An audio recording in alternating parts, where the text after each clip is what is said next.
नमस्कार प्यारे साथियों, आपका स्वागत है हमारे यूट्यूब चैनल में। और देखिए साथियों, हम आपको डीएलएड फोर्थ सेमेस्टर के लिए मैथ करा रहे थे, जिसमें आपका सेकंड लास्ट चैप्टर ये चल रहा है। और इसमें आज वीडियो नंबर 11 आपके लिए हम देने वाले हैं, जिसमें हम बात करेंगे प्रमेय नंबर 5 के बारे में। और ये प्रमेय नंबर आपकी लास्ट है, इसके बाद कोई भी आपकी प्रमेय नहीं है। यानी 4-5 प्रमेय आपके इस चैप्टर के अंतर्गत दी गई थी, जिनको मैं आज यहाँ पे ख़त्म करा दूंगा। तो आज प्रमेय नंबर आपकी 5 होने वाली है। अगर आप इससे पहले की प्रमेय देखना चाहते हैं और समझना चाहते हैं तो आप जरूर से पहले के वीडियो देख लीजिएगा। और आप सभी वीडियोस को आप अगर सीरीज वाइज देखना चाहते हैं तो आप प्लेलिस्ट को चेक करिएगा, तो वहाँ पे आपको सभी वीडियोस क्रम में लगे हुए मिल जाएंगे, तो आप वहाँ से जाकर के चेकआउट कर सकते हो। तो चलिए वीडियो को स्टार्ट करते हैं। तो देखिए साथियों, आप स्क्रीन पे देख सकते हो ये प्रमेय नंबर आपकी 5 है। और प्रमेय नंबर 5 में हमको क्या प्रमेय दी गई है, क्या सिद्ध करने के लिए यहाँ पे कहा गया है, उसे आप यहाँ पे देख लीजिएगा। तो कहा गया है कि समचतुर्भुज के विकर्ण परस्पर कैसे होते हैं, लंब होते हैं, एक दूसरे के ऊपर कैसे होते हैं, लंब होते हैं, यानी 90 अंश के एंगल पर ये होते हैं। तो ये हमको सिद्ध करने के लिए कहा गया है। तो आप यहाँ पर इस फिगर को देख सकते हो। इस फिगर में जो आपके विकर्ण हैं, यानी जो डायगोनल्स हैं, उन डायगोनल से मैं आपका परिचय करा दूं। तो यहाँ पर जो बी डी आपको एक दिख रहा है, ये बी डी, ये आपका एक डायगोनल है, यानी जो बी डी है ये आपका एक डायगोनल है। और यहाँ पे ए सी एक डायगोनल है, ठीक है। तो ये दोनों आपके क्या हैं, डायगोनल हैं। अब इसने जो बात कही मैं उसको और आपको थोड़ा डिटेल में समझाता चलूँ। तो इन्होंने ये कहा कि यहाँ पे जब हमने यहाँ से जो डी से और हमने यहाँ ओ तक को दूरी लेकर आए, तो ये जो है ना, ये यहाँ पे लंब है। इधर से नाप लो, इधर से नाप लो, ये आपका 90 अंश का एंगल बनाएगा। यहाँ पे ये 90 अंश का एंगल बनाएगा। किस पे? ये जो बेस आपका लगा हुआ है, यानी जो आपका दूसरा डायगोनल जो लगा हुआ है, इस पे ये 90 अंश का एंगल बनाएगा, ठीक है। दूसरे पे क्या बनाएगा, 90 अंश का एंगल बनाएगा। इसी तरीके से अगर मान लो हम बी से लेकर के ओ तक दूरी खींच के लाते हैं, तो ये जो बेस यहाँ पर हम ए सी डायगोनल बेस मान रहे हैं, इस पर ये दोनों लंब होंगे, मतलब इधर से लंब हो जाएगा, इधर भी 90 का हो जाएगा, इधर भी 90 का आपका हो जाएगा, ठीक है। तो ये जो 90 के एंगल पे जो आपका सीधा परपेंडिकुलर एक दूसरे के ऊपर पड़ेंगे। ये कैसे पड़ेंगे, परपेंडिकुलर बनेंगे, यानी 90 अंश के एंगल पर बनेंगे। इसी तरीके से अगर मान लो कि हम इसको बेस मान लें, यानी बी डी जो आपका डायगोनल है, बी डी जो डायगोनल है, ये आपका बी डी डायगोनल हो गया। और डायगोनल होने के बाद इसमें मैंने ये कहा कि हम यहाँ से सी से ओ तक ला रहे हैं। तो ये जब ओ तक ये लाइन खींच के ला रहे हैं ना, तो ये आपका यहाँ पे 90 अंश के एंगल बनाएगी। इधर भी 90 का बनेगा, इसके लिए भी 90 का बनेगा, ठीक है। ये 90 के बन जाएंगे। या हम ए से ले जा रहे हैं ओ की तरफ, तो भी यहाँ पर जो बेस है, इस बेस के सापेक्ष ये आपका 90 अंश के एंगल बन जाएंगे।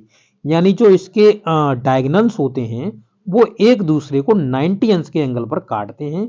यानी ये सभी तरीके से 90 अंश के एंगल पे काटते हैं। ये 90 अंश के एंगल बनते हैं। कितने? परपेंडिकुलर होते हैं एक दूसरे के ऊपर। जो विकर्ण होते हैं, जो डायगोनल होते हैं, एक दूसरे के ऊपर परपेंडिकुलर होते हैं। मान लीजिए एक डायगोनल है, इस तरीके इस तरीके से डायगोनल है, और इस पर एक कोई डाल दिया दूसरा डायगोनल, तो ये परपेंडिकुलर होगा इस पे, दोनों अंश से 90 अंश का एंगल बना रहा होगा। इसी तरीके से अगर ये डायगोनल है, तो इस पर एक इस तरीके डाल दिया, तो ये भी 90 अंश का एंगल बना रहा होगा दोनों तरफ से। इस तरीके से आपकी ये बात कही जा रही है। तो यही हमको सिद्ध करने के लिए इसने कहा हुआ है कि यही आप सिद्ध करके दिखाइए। तो दिया गया है समचतुर्भुज। तो समचतुर्भुज के बारे में आपको पता होना चाहिए। समचतुर्भुज ए बी सी डी मान लिया, ए बी सी डी, ठीक है। इसमें ए सी और बी डी क्या हैं, दोनों विकर्ण हैं, यानी डायगोनल हैं, जिनके बारे में आपको बता चुका हूँ। परस्पर ओ पर क्या करते हैं, ये आपको एक दूसरे को ओ पर प्रच्छेदित करते हैं, काटते हैं, इंटरसेक्ट करते हैं। तो ये चीज आप कुछ भी बोल सकते हो, इसको ये करते हैं। अब हमको क्या करना है कि इसमें जो सिद्ध करना है वो हमको करना है कि जो कोण सी ओ बी है, जो कोण सी ओ बी हम देख लेते हैं, सी ओ और बी, ये जो कोण है, यानी ये जो कोण है सी ओ बी, एक मान लिया इन्होंने सी ओ बी कोण, ये बराबर में 90 अंश का है। यानी ये जो एंगल है सी ओ बी, ये 90 अंश का एंगल आपका बन जाएगा। कितने का? 90 अंश का एंगल बन जाएगा, क्योंकि ये 90 पे काटेगा तो 90 अंश का एंगल बनेगा, ठीक है। तो ये आपका 90 अंश का एंगल क्या करेगा, बन जाएगा। तो चलिए देखते हैं 90 अंश के एंगल को हमको सिद्ध करना है इस चीज को, तो किस तरीके से हम इसको सिद्ध करेंगे, ठीक है। तो चलिए देखते हैं, स्टार्ट करते हैं। उत्पत्ति में लिखेंगे कि एक चतुर्भुज हमने माना है, यानी समचतुर्भुज जो माना है वो हमने माना है ABCD एक समचतुर्भुज है। तो आप यहाँ पे फिगर में देख सकते हो ये आपका समचतुर्भुज है, ठीक है।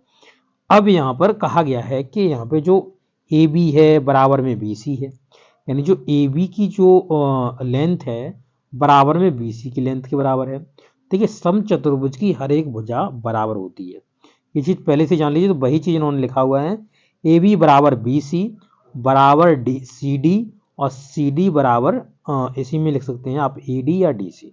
तो ये सभी कैसी हो जाएंगे, आपस में बराबर होती हैं। ये समीकरण नंबर फर्स्ट। ये आपको पता होना चाहिए कि इस जो समचतुर्भुज होता है उसकी सभी भुजाएं समान होती हैं। जैसे कि आपने वर्ग में देखा है, वर्ग में जो भुजाएं समान होती हैं इसी तरीके से इसकी भी समान होती हैं। समचतुर्भुज की भी जो भुजाएं होती हैं वो समान होती हैं। इसके जो डायगोनल होते हैं वो 90 अंश के एंगल पे काटते हैं। वही चीज हम यहाँ पे सिद्ध करने जा रहे हैं। चूंकि हम जानते हैं कि समांतर चतुर्भुज के विकर्ण परस्पर समद्विभाजित करते हैं, यानी एक दूसरे को समान समान भागों में काटते हैं। यानी O से अगर हम माने समान भागों में काटने का मतलब इस O पॉइंट से OC की दूरी, यानी हम कहेंगे OC, और यहाँ पर O से कहें हम OA बराबर में OA कह सकते हैं।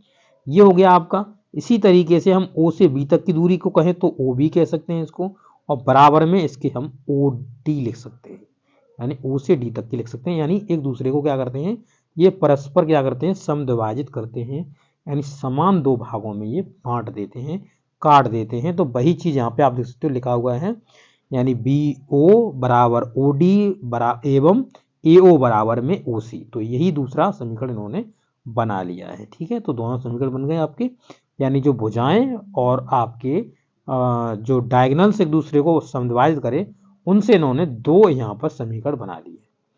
अब ठीक है आगे बढ़ जाते हैं। तो देखिए अब कह रहे हैं कि यहाँ पर त्रिभुज BOC, तो BOC त्रिभुज देखेंगे, थोड़ा बढ़ा लेते हैं इधर तो पता चल जाएगा। यहाँ देखिए BOC त्रिभुज देखिए, तो BOC, तो B पकड़िए, B ये रहा, O ये रहा और यहाँ पे C रहा।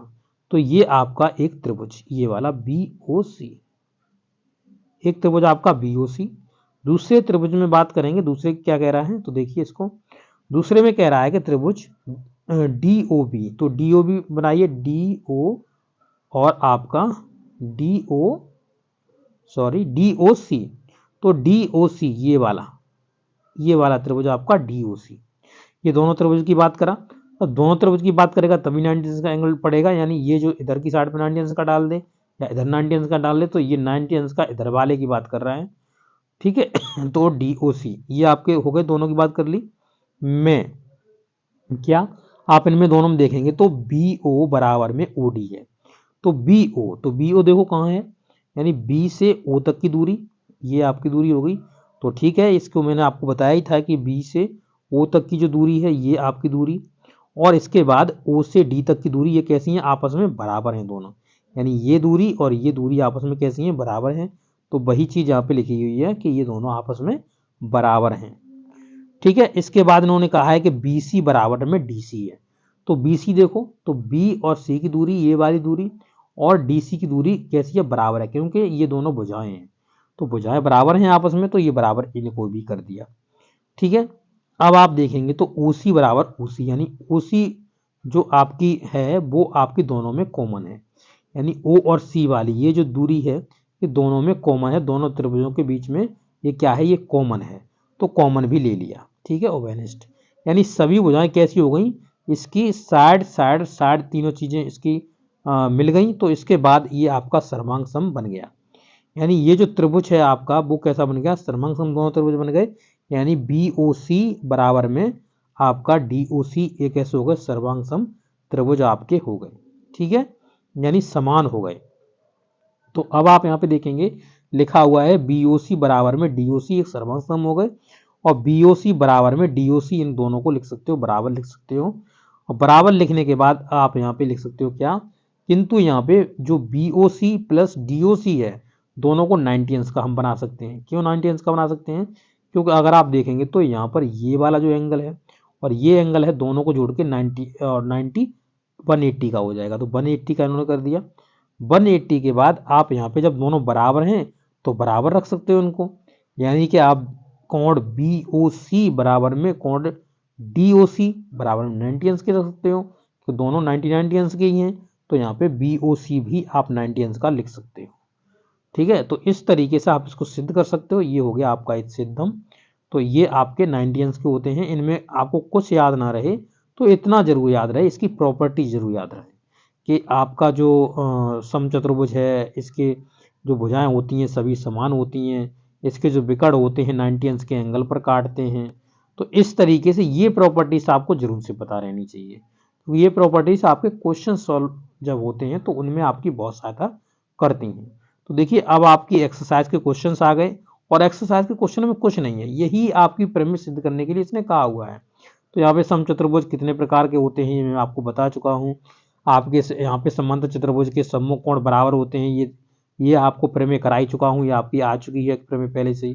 सिद्ध कीजिए कि समचतुर्भुज के विकर्ण एक दूसरे को परस्पर लंब मतलब ऐसे समद्विभाजित करते हैं, यानी लंब डालते हैं। तो ये अभिलंब वाला तो अभी हुआ।